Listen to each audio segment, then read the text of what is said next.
Et bienvenue sur cette nouvelle capsule. Je suis ravi de vous faire profiter de ce beau soleil durant ma promenade quasi quotidienne près de la Sainte-Victoire. Donc aujourd'hui, j'aimerais partager avec vous une expérience que j'ai vécue il y a près de 40 ans maintenant. Lorsque j'avais 20 ans, je vivais dans un foyer de jeunes travailleurs et j'habitais donc une chambre au dernier étage de l'immeuble, la chambre 713. Et un soir, au retour du travail, j'étais particulièrement fatigué et je me suis allongé donc dans mon lit sans aller dîner parce que j'étais vraiment exténué d'une journée de travail. Et sans faire exprès, je me suis, je dirais, laissé aller à une sorte de sommeil très profond et en même temps très lucide. Alors j'avais à peine 20 ans, j'étais très éloigné des préoccupations spirituelles, j'étais dans la survie, je travaillais beaucoup, je me levais à 5 heures du matin et je rentrais à 21 heures le soir, donc c'était une période très difficile de la vie. Et peut-être que ce soir-là, j'étais plus fatigué que les autres soirs et je me suis laissé emporter immédiatement par un sommeil profond. Et pourquoi lucide? Puisqu'à un moment, je me suis réveillé sans me réveiller. En fait, j'étais conscient que je dormais, que mon corps était allongé, qu'il était immobile, et en même temps, j'étais réveillé. J'étais conscient. Et étonné d'être profondément dormi et en même temps conscient, je me suis posé la question de savoir à quoi ressemblait mon corps allongé dans le lit. Et j'ai eu à peine le temps d'avoir cette pensée étrange, bizarre, que je me suis retrouvé au-dessus de mon corps et j'ai pu apprécier la position exacte que j'avais dans le lit. Et ça m'a beaucoup surpris puisque la chambre était dans la pénombre et je voyais distinctement donc les contours de mon corps. Et je me suis dit, bah tiens, est-ce que ce serait amusant de voir la chambre du plafond. Et aussitôt, je me suis retrouvé collé au plafond avec une vision complète de ma petite chambre. Et j'ai continué dans le délire en pensant peut-être que je rêvais. Et je me suis demandé si je pouvais voir l'immeuble dans lequel je dormais. Et aussitôt dit, aussitôt fait, je me suis retrouvé au-dessus de l'immeuble. Et c'était donc la nuit, je voyais les lumières des lampadaires, je percevais même les voitures qui circulaient. Et là, j'étais vraiment étonné car je ressentais même la légère brise, le vent sur mon corps, qui n'était pas mon corps, puisque mon corps était en train de dormir paisiblement dans ma chambre que je ne voyais plus pour le coup. Je ne voyais que le toit de l'immeuble que je n'avais jamais vu d'ailleurs. Et surpris par cette précision de cette vision, je me suis laissé emporter en me demandant ce que ça donnerait de voir Paris la nuit. Aussitôt dit, aussitôt fait, je me suis retrouvé au-dessus de la capitale, en pleine nuit, et j'ai vu les contours précis du périphérique, toutes les lumières de la cité, et je me suis vraiment senti chanceux de pouvoir admirer Paris de nuit, comme je ne l'avais jamais vu. Et dans cet élan-là, je me suis dit, bah écoute, puisque tu en es là, pourquoi ne pas zoomer encore en arrière et voir d'un peu plus loin la capitale. Et je me suis retrouvé au-dessus de la capitale, bien sûr, mais j'ai vu aussi les contours de la Bretagne, éclairés, les grandes villes, les taches de lumière qui représentaient les grandes villes de Bretagne et autour de Paris. Et toujours emporté par mon élan, j'ai eu envie de voir les contours de la France. Et voilà que je me suis retrouvé au-dessus de la France et je voyais parfaitement les contours du pays, des frontières. Je percevais les océans au-delà de ces frontières et j'avais une carte précise de la France en pleine nuit. Et ce faisant, j'ai continué comme ça mon ascension et je me suis retrouvé à un moment projeté dans l'espace avec une espèce de cordon lumineux qui traînait en dessous de moi. Je ne comprenais pas trop ce que c'était parce que tantôt ça apparaissait, tantôt ça disparaissait. Ça ressemblait à une corde d'argent qui était, semble-t-il, attachée à mon corps. Et continuant mon ascension, je me demandais si j'avais vraiment un corps ou si mon corps était toujours dans ma chambre. Et je me suis amusé à regarder ma main et j'ai vu que ma main était une main de lumière en fait.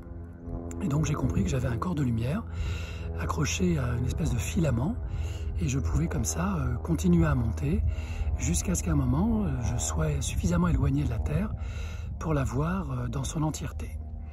Et là, bien sûr, j'étais du côté de la nuit et je voyais donc toute la Terre éclairée du côté obscur et en même temps lumineux. Et c'était un moment extraordinaire puisque non seulement je la voyais, mais je ressentais toute sa masse flotter dans l'univers et c'était un moment vraiment prodigieux. Mais il y a eu un autre moment encore, tout aussi passionnant et je dirais émouvant. C'est lorsque j'ai reçu des vagues de vibrations d'amour dans mon corps de lumière, comme si la Terre respirait ou comme si la Terre avait un battement de cœur très régulier. Et à chaque battement de cœur, j'étais traversé par cette onde de vie et d'amour de cette planète bleue qui commençait à tourner et dont je voyais les autres continents éclairés. Alors même que j'étais en totale admiration, j'avais l'impression de saisir la Terre dans mes bras. C'était vraiment un moment émouvant et prodigieux. Et donc pendant que je recevais les battements du cœur de la Terre, je me suis tout simplement arrêté en me disant « mais elle est vivante ».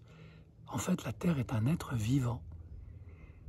Et c'est peut-être là que j'ai compris, ce qui était une croyance à l'époque et je dirais maintenant une réalité vécue, que la Terre était un être ascensionné, au même titre que les âmes peuvent ascensionner, devenir des anges ou des prophètes, ou je ne sais pas, des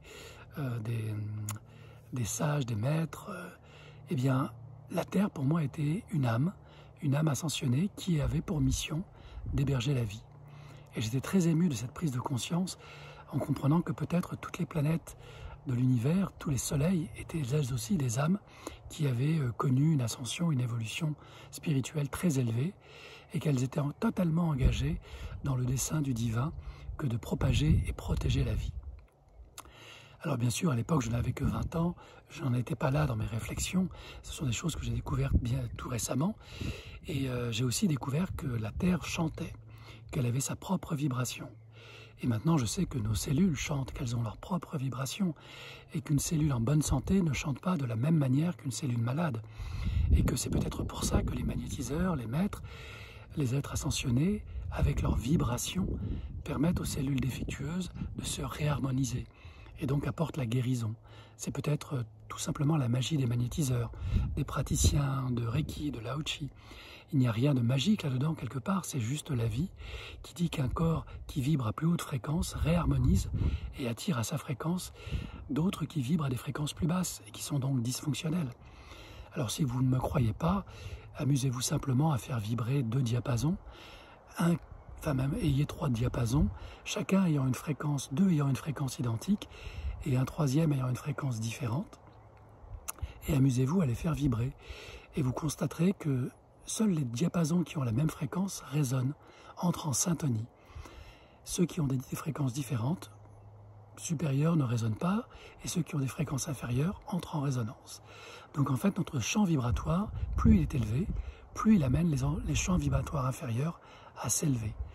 Donc c'est une loi de la nature. Donc ça, c'est une révélation que j'ai eue récemment.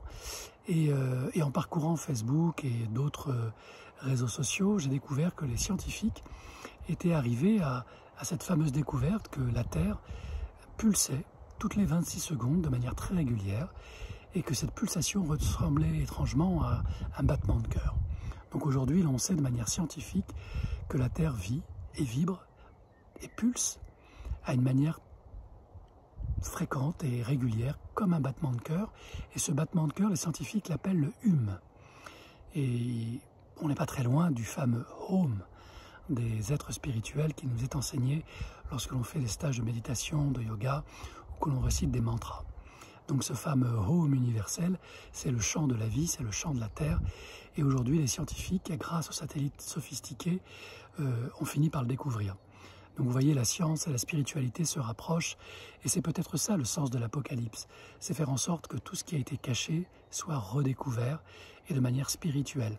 Et merci à la science, merci aux scientifiques de se rapprocher de nous, et merci aux êtres spirituels d'aller vers la science, car les scientifiques sont nos amis, et la science, lorsqu'elle est bien utilisée, n'est là que pour révéler ce qui est en apparence caché, mais en fait toujours présent et accessible, pour peu qu'on ait le cœur ouvert et l'esprit ouvert. Voilà, donc je suis ravi, après 40 ans d'attente, de constater que la science fait les mêmes découvertes que celles que j'ai pu faire à l'âge de 20 ans et que vous avez peut-être fait vous-même lorsque vous étiez plus jeune, que tout est vie, que tout est vibration. Nikola Tesla le disait d'ailleurs, et que ces vibrations ne sont que des champs de conscience. Donc, comme le dit le Tao, tout est conscience, de la moindre poussière à la moindre galaxie, au moindre trou noir, tout est conscience. Si vous acceptez ce principe, alors vous vous rapprochez du divin. C'est tout le bien que je vous souhaite. Namasté.